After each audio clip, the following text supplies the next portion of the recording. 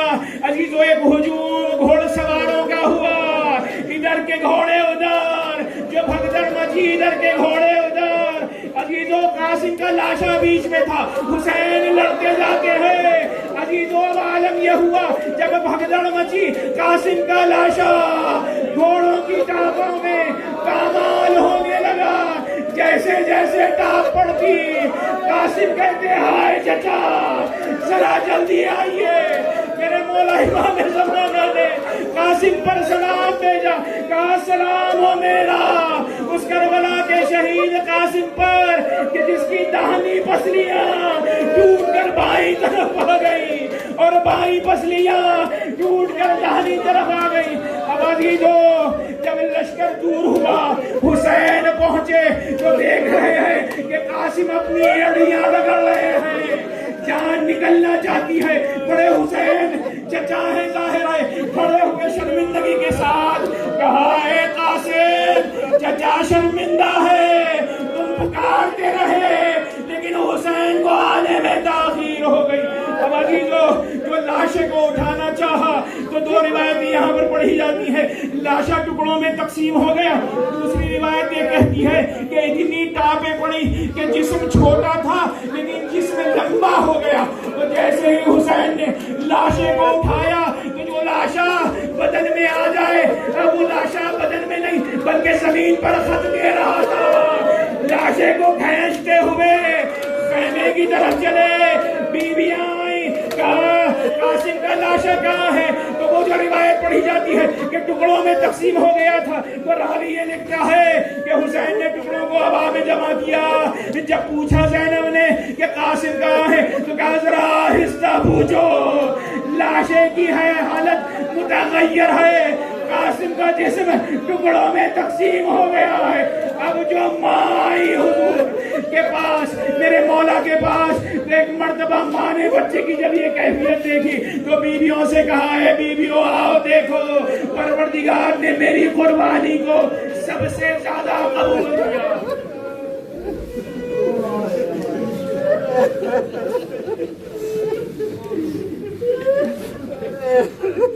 حسین یا حسین یا حسین.